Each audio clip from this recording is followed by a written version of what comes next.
Alors imaginez un peu, un projet d'intelligence artificielle à 93 millions d'euros censé moderniser le service public de l'emploi. Et là, bam, il se fait épingler par la plus haute juridiction financière du pays. Forcément, ça interpelle. D'un côté, on a la promesse d'une efficacité incroyable, et de l'autre, eh bien, le péril pour les données de millions de citoyens. Et là, ce sont les mots très forts de la Cour des comptes. Ça plante le décor tout de suite, hein. On comprend immédiatement la gravité du truc. Il ne s'agit pas d'une petite erreur de gestion, non. On parle d'une faille qui touche vraiment au cœur de la confiance entre l'État et ses citoyens. Voilà, c'est de ça qu'on va parler aujourd'hui. On va décortiquer ensemble comment une ambition technologique, financée avec de l'argent public, a pu déraper à ce point, au point de se faire taper sur les doigts par les auditeurs financiers. Allez, on plonge dans le rapport. Bon, pour tout saisir, il faut commencer par le commencement, par l'acteur principal de cette histoire, France Travail. Et surtout, son immense ambition de se transformer grâce à la technologie. Alors France Travail, qu'est-ce que c'est? C'est tout simplement le successeur de Pôle emploi. C'est l'opérateur qui gère les CV, les situations familiales, les indemnisations de millions de personnes. Une position ultra centrale qui lui donne une responsabilité énorme. Surtout quand il s'agit de manipuler des données aussi personnelles. Au départ, pourtant, l'intention était vraiment bonne, il faut le dire. L'idée, c'était d'utiliser l'intelligence artificielle pour rendre le service plus efficace, plus rapide et même plus humain. Et attention, ce n'est pas un projet qui date d'hier. L'expérimentation de l'IA chez cet opérateur, ça a commencé il y a presque 10 ans. Avec une grosse accélération en 2018, c'est vraiment un projet de longue haleine. Alors concrètement, de quels outils on parle? Eh bien, il y en a quelques-uns. Par exemple, ChatFST, qui rédige des courriers pour les conseillers. Ou encore MatchFST, qui envoie des offres directement par SMS. Franchement, sur le papier, on se dit que le gain de temps doit être énorme. Et c'est ça le cœur de la promesse. L'IA n'était pas censée remplacer les humains. Non, elle était là pour les aider, pour leur permettre de se concentrer sur leur vraie mission, l'accompagnement des gens. Une vision super positive en fait. Mais c'est là que l'histoire prend un autre tournant. La Cour des comptes a commencé à fouiller dans les chiffres et la belle promesse, elle commence sérieusement à se fissurer. 93 millions d'euros. C'est la somme colossale qui a été investie dans ces programmes d'IA.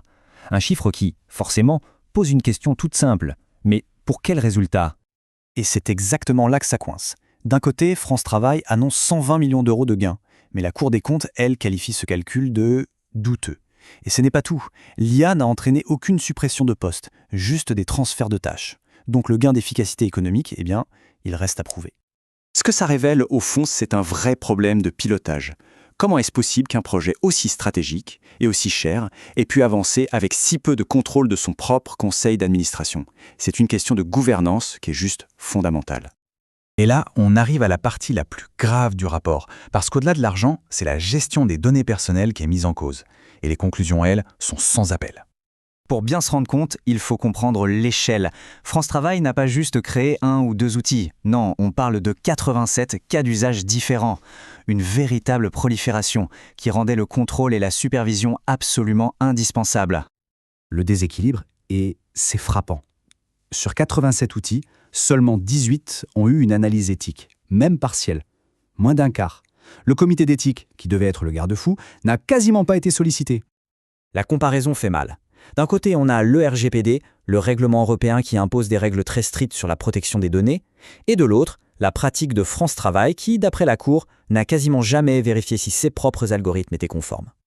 La Cour des comptes va même jusqu'à parler de graves lacunes et de fautes graves. Dans un rapport officiel, utiliser des mots pareils, c'est extrêmement fort. Ça montre bien l'ampleur du manquement.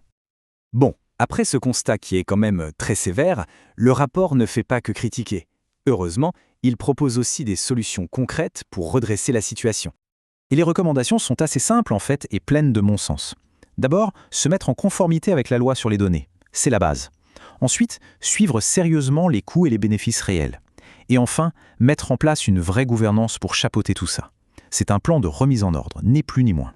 Alors, face à ce rapport, comment a réagi la direction de France Travail? Eh bien, elle a admis des manquements et elle s'est engagée à tout remettre en ordre d'ici mars 2026. C'est une promesse qui, on s'en doute, va être suivie de très très près. Et tout ça, ça nous laisse avec une question qui est fondamentale et qui va bien au-delà du cas de France Travail. À l'heure où l'intelligence artificielle débarque partout dans nos services publics, qui s'assure qu'elle respecte les règles? Comment garantir que l'innovation ne se fasse pas au détriment de nos droits les plus élémentaires? Le débat, lui, est plus que jamais ouvert.